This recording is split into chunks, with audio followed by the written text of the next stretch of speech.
నేను 'పుష్ప 1' నుంచే సుకుమార్ గారి దగ్గరికి వెళ్తున్నా. హ్మ్. Sir I want a chance sir in the film అని.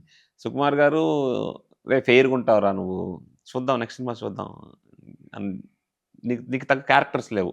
అప్పుడు మన యాంక్సైటీ ఎలా ఉంటది? అయ్యో! సుకుమార్ గారు స్కిప్ చేస్తున్నారేమో అని మనసులో అనుకునేవాడిని. రియల్‌గా చెప్పాలంటే నేను ఆ క్యారెక్టర్ సెట్ అవుతానని సుకుమార్ గారు నమ్మాలి. సో, 'పుష్ప 1'లో అదేం లేదు. 'పుష్ప 1' హిట్ అయింది. బిగ్గెస్ట్ హిట్ అయిపోయింది. 'పుష్ప 2'లో కూడా ట్రై చేయాలి. We should keep on trying. We should అవును. Not give up. సో, నేను మళ్ళీ సుకుమార్ గారిని కలడం అన్నీ మళ్ళీ ఎళ్లి ఆఫీస్‌కెళ్ళడం. సార్ ఎక్కడ కనబడితే sir good morning sir, good evening sir తిరిగేవాడిని. అంటే మనం ఈ ప్రాసెస్ ఏంటంటే సార్ నెవర్ ఎండింగ్ ప్రాసెస్. ఎప్పటికప్పుడు డైరెక్టర్స్‌ని, ప్రొడ్యూసర్స్‌ని అందరిని కనపడుతుండాలి. ఒక స్టేజ్‌కెళ్ళిన తర్వాత మనం ఏ స్టేజ్‌కెళ్ళాలంటే మన కోసం క్యారెక్టర్ రాసి ఈ క్యారెక్టర్‌కి ఈయనంత బావుంటాడు అని స్టేజ్ వరకెళ్ళాలి. సో, దాని ముందు మనం చేయాల్సిన వర్క్ అంతా గ్రౌండ్ వర్క్ అంతా చేయాలి.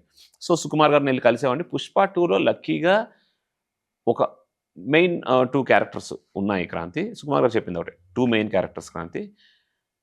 2 క్యారెక్టర్స్‌లో ఒకటి నీకిస్తున్నాను. ఇంకొక క్యారెక్టరు నీకన్నా ఒక స్టెప్ ఎక్కువుంటది. నీకది రాలేదని నువ్వు బాధపడకు. అంటే నేను ఒకటే చెప్పా. సార్ 'పుష్ప 2'లో నేను ఒక పార్ట్ అయితే చాలని అడిగాను. హ్మ్. మీరు నాకు ఎక్స్‌ప్లనేషన్స్ అన్నీ ఇవ్వద్దు సార్. మీరు ఏం చెప్తే అది చేస్తాను. మీతో వర్క్ చేయడమే నాకు దేవుడిచ్చిన వరం. చాలు సార్ మీరు ఏం చెప్పొద్దు సార్ అని నేను కాళ్ళకి దండం పెట్టి వచ్చేసా.